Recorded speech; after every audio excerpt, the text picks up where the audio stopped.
Welcome back, Generals. This is the Battle of Newport News and the CSA campaign on Legendary difficulty. Please be aware that Colonel, Brigadier General, and Major General difficulty levels all share an AI profile. Legendary has its own profile. Generally speaking, anything that you see me do in Legendary should also work on the lower difficulty levels. However, due to the aggressiveness of the Legendary AI profile, you may find that the AI on lower levels doesn't act the same way. Going into camp after Potomac Fort, the prisoner exchange provided an additional 1,299 recruits to go with the 6,000 awarded from the battle, giving me 7,299. In this Legendary campaign, I'm concerned with managing my casualties while inflicting as much damage as possible on the AI army. Therefore, to help with those two things, I have several objectives to pursue. First, Siegfried's unit has 67 experience points, and Kemper's has 68 experience. Both can potentially get 15 to 20 XP at Newport News and another 20 to 30 at Bull Run. That's a range of 35 to 50 more experience points. Therefore, if both officers can avoid being killed or wounded, their units can realistically go into camp after Bull Run with their second star. So objective number 1 is to get Siegfried and Kemper to 2 stars in camp after Bull Run. I will achieve this by minimizing their casualties at Newport News and Bull Run, while maximizing the experience gained, especially at Bull Run. Second, James Archer is a colonel with 88 experience points towards promotion to Brigadier General. All the historical colonels in the game, such as Jeb Stuart, Jubal Early, and Richard Ewell, are at least level 88 colonels. With recruit stats that average 19.2, and any colonel as a division commander, the level 88 colonels can make 1-star units just using recruits. The average stat of Confederate recruits is 16, therefore I need to increase the average by 3.2 points per stat. Objective number 2 is to utilize the historical officers to create 1-star units using recruits in camp before Shiloh, when the Army expands from 13 to 20 brigades. I will achieve this by placing 1 career point into training to give me 4, and fight with 1,400-man infantry units at Newport News and Bull Run.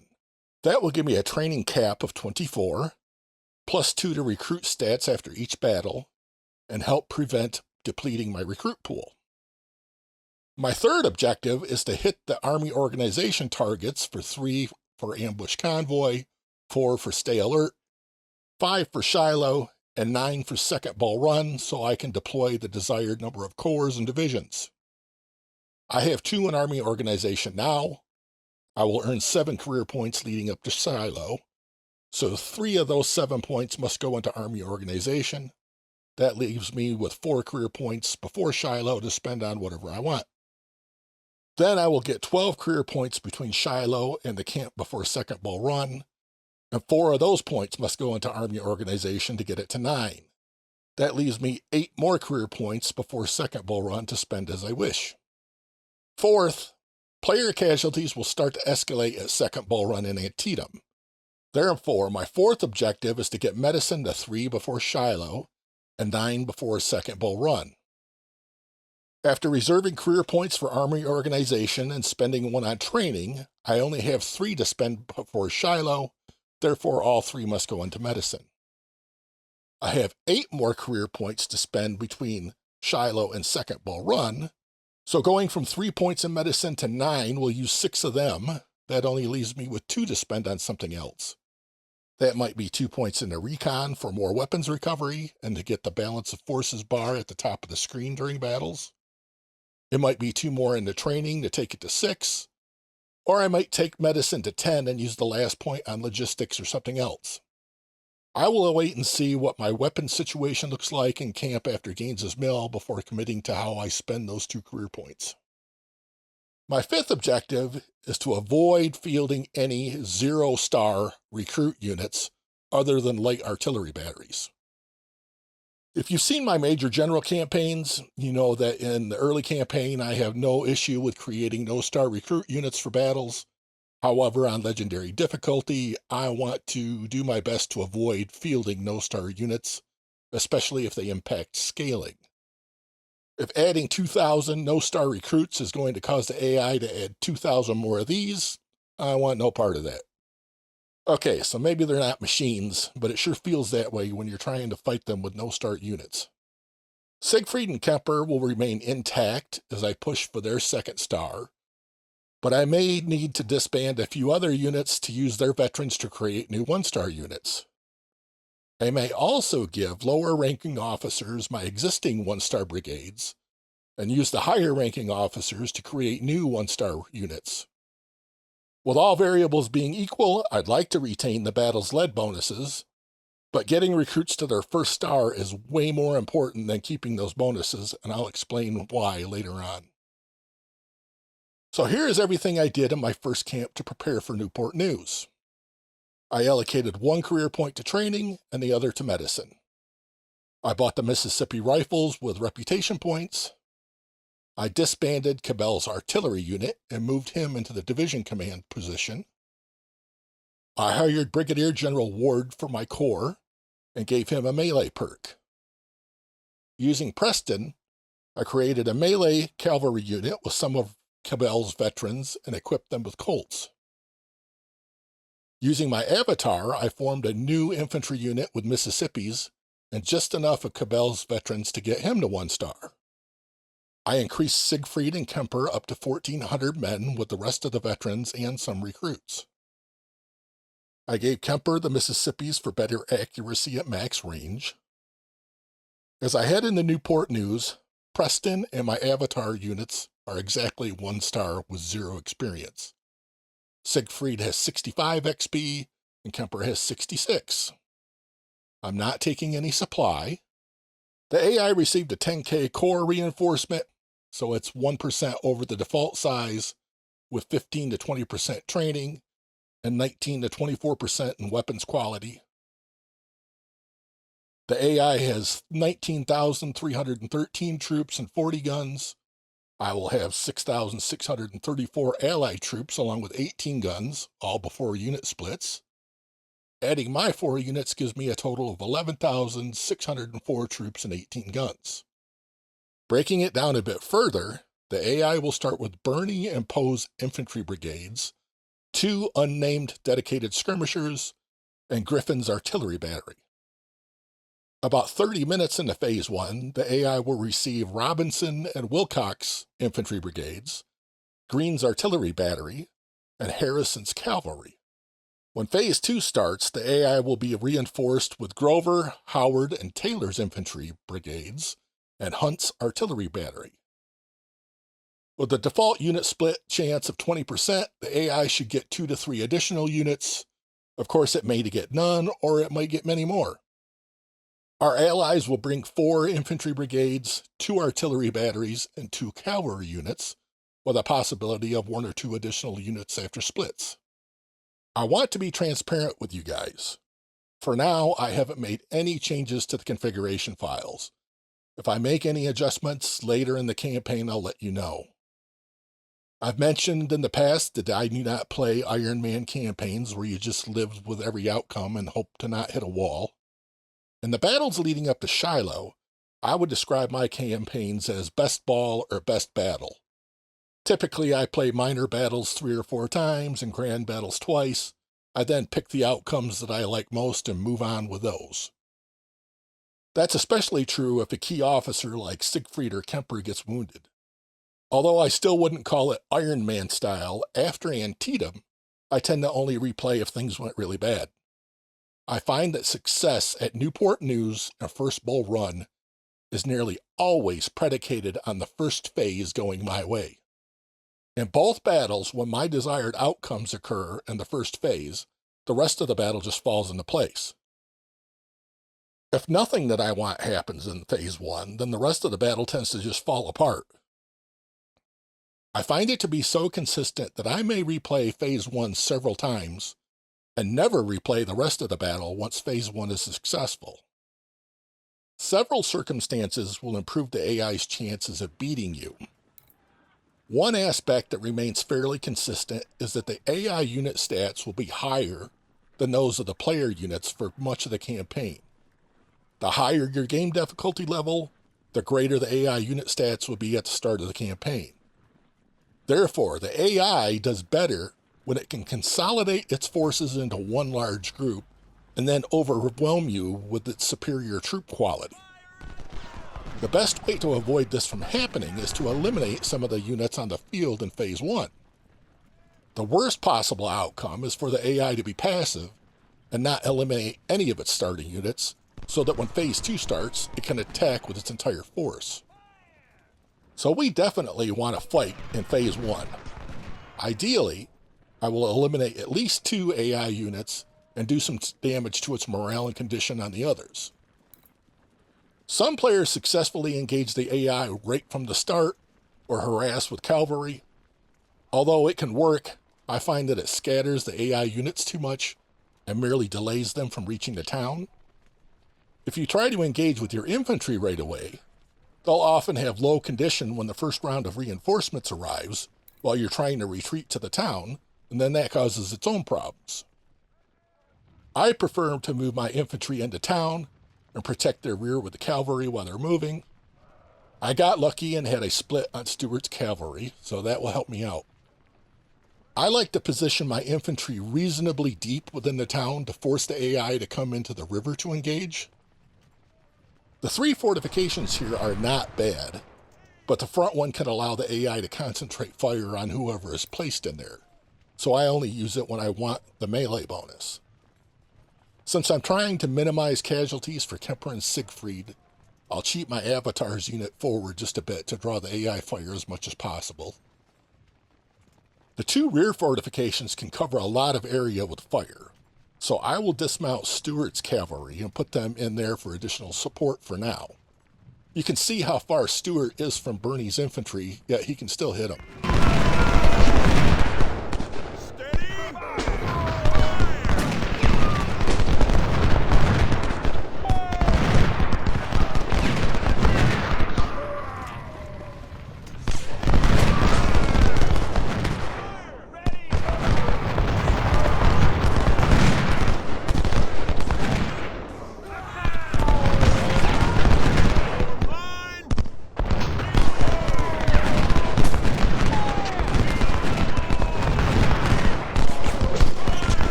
I'll send Preston after one of Griffin's artillery.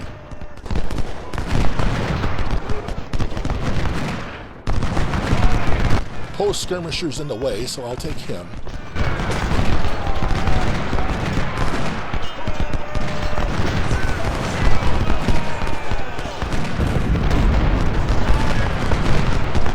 I don't want Griffin to have a clean shot on Preston, so I'll keep turning him.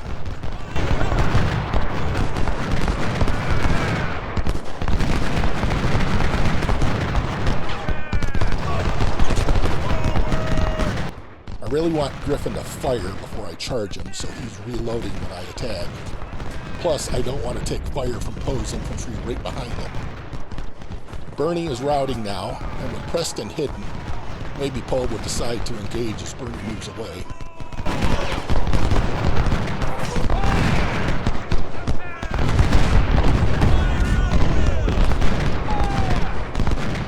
Griffin has limbered and he's moving.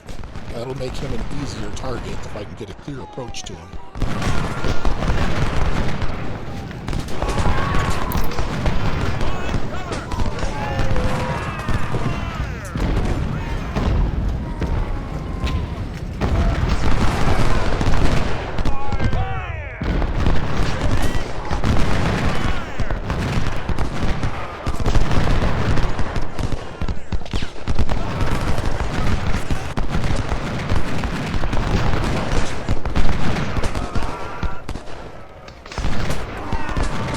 Poe is likely to engage Preston or my skirmishers, so the other artillery is the only thing protecting Bernie. I'm going to try to take Bernie, but Harrison's cavalry should be arriving any minute.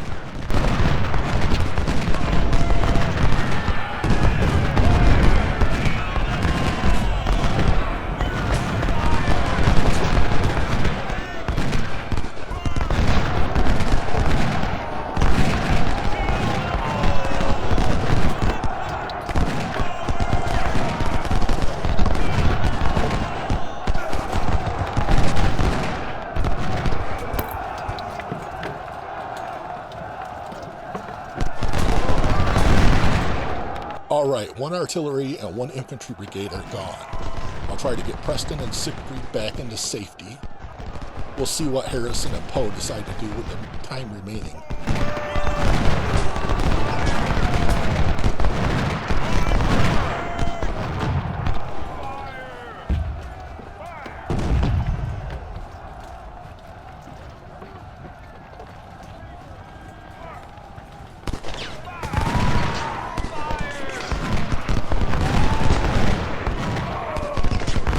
I'm going to get Stuart mounted up and see if I can get Harrison to engage. I will also start to strategically withdraw my core units further back into the town, so that when my reinforcements arrive, they have less ground to cover to take positions in front of my core units.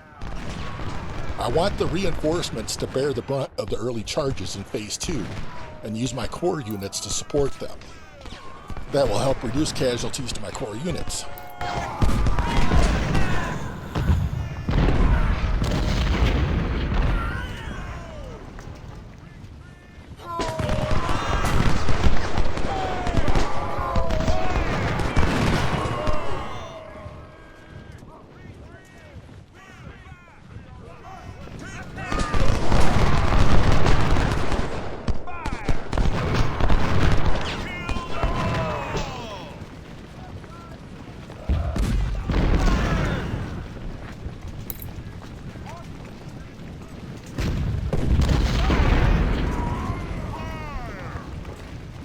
Siegfried will spend most of the second phase in the left rear fortification. He can support charges with fire all the way around the town from here.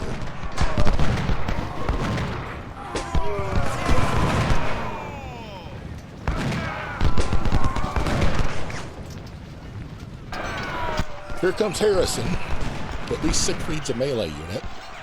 He can get Harrison routing, and then my cavalry can try to hunt him down.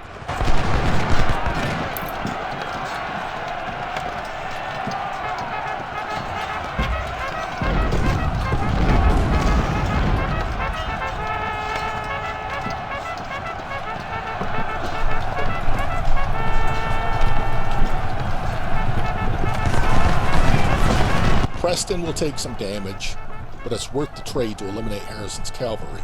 I think he's stuck in the water here.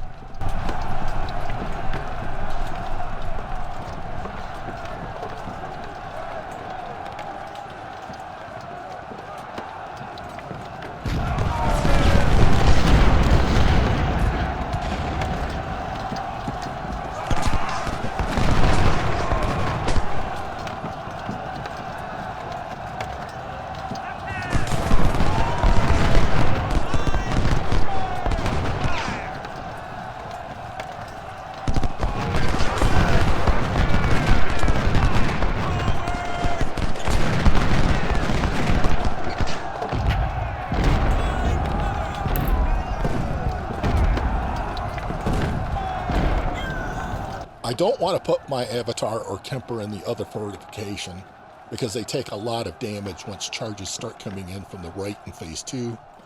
I'd prefer to rush an allied unit into that position. I need Siegfried and my cavalry units to rest a bit before things start getting crazy in Phase 2.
I'll push the Allied units ahead of my units. To preserve their condition, I'll try not to run them unless the AI starts to charge. Bartow will be the exception because I want to get him into that right rear fortification. I was expecting 1 or 2 splits from my allies, and with Stewart and Evans split, I got exactly 2.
Okay, the charges have started.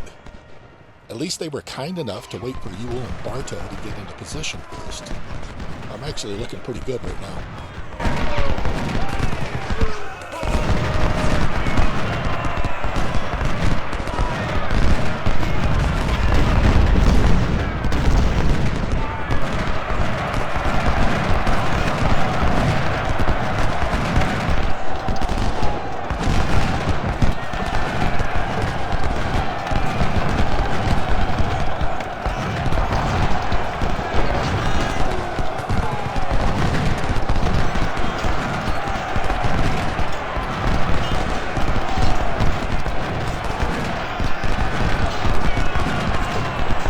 Poe and Robinson are both routing. I'll try to eliminate Robinson so I can assume control of the left flank. I can focus most of my troops on the AI reinforcements coming in from the right flank.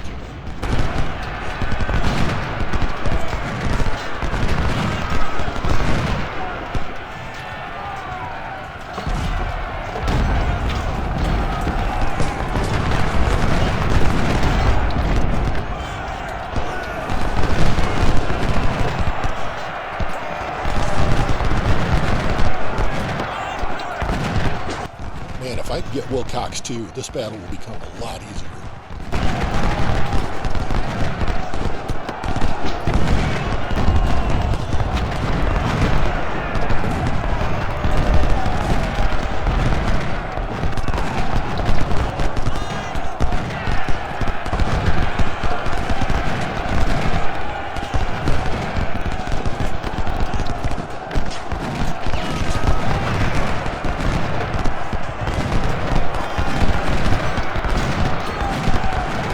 Ewell will charge Wilcox, and my cavalry will go after Robinson again.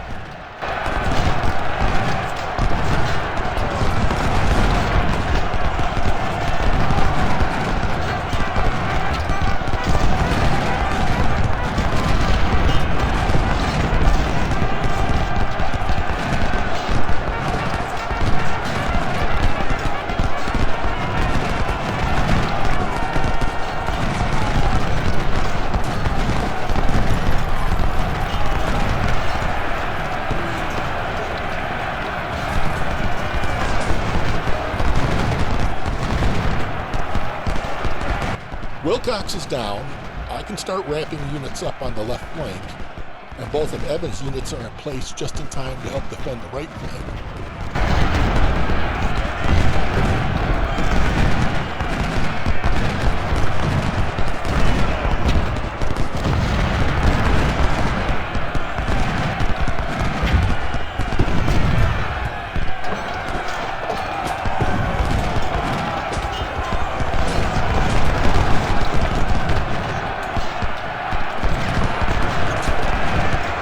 Bartow got pushed out of the fortification. That's why I didn't want one of my core units in there. That happens a lot on these right flank charges.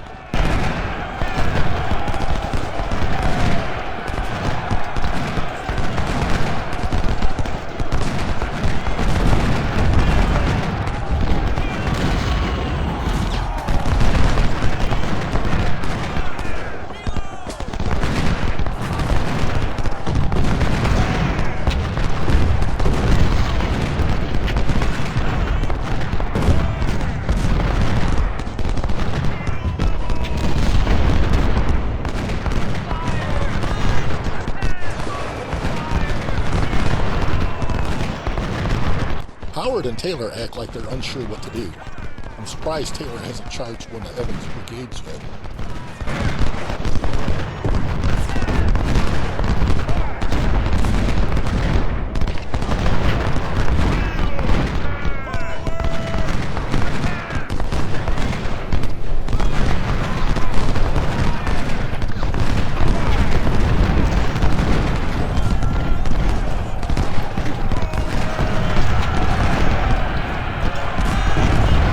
Speaking of the devil, here he comes.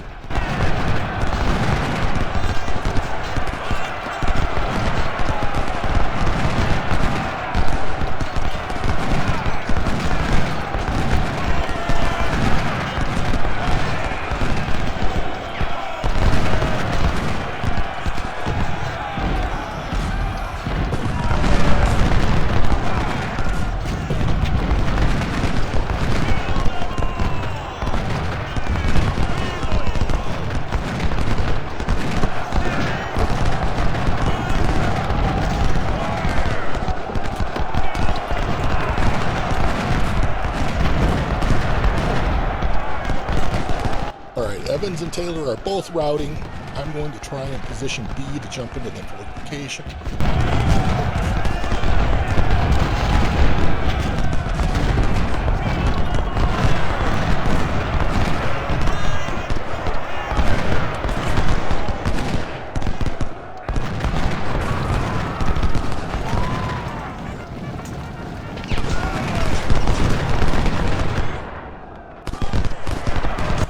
I have 3 cavalry units with 3 artillery units, and Jennifer's cavalry should arrive any minute now.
this is pretty much over.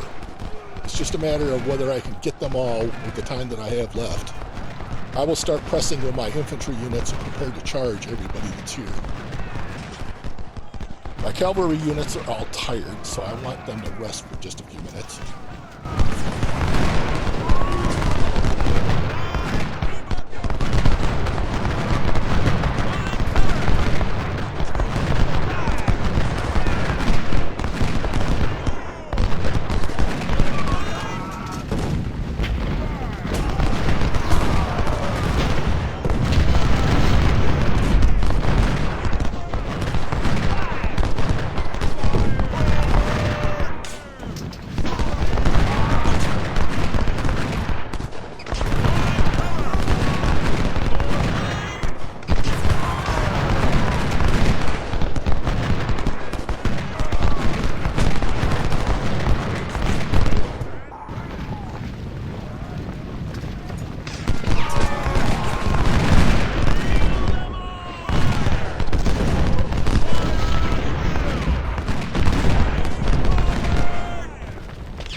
right, that went very well.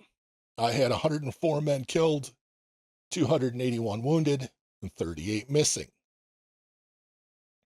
The AI had 13,035 total casualties, which was 69% of its force.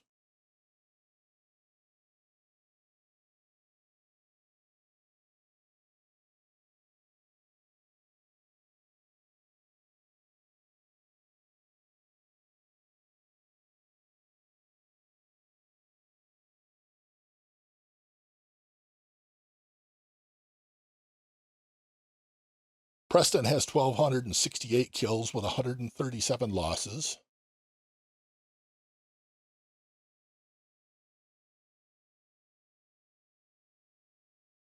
Siegfried had 767 kills with 155 losses. Kemper had 368 kills and lost 61.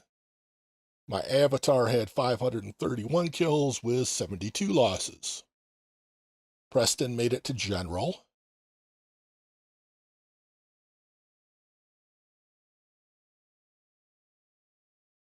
Somebody here had Harper's Ferries. I also got 3 12-pound howitzers out of the deal. That wraps up Newport News. On to Bull Run. Thank you for spending some of your valuable time watching today. I hope you found something useful for your campaigns, and I wish you much success, Generals.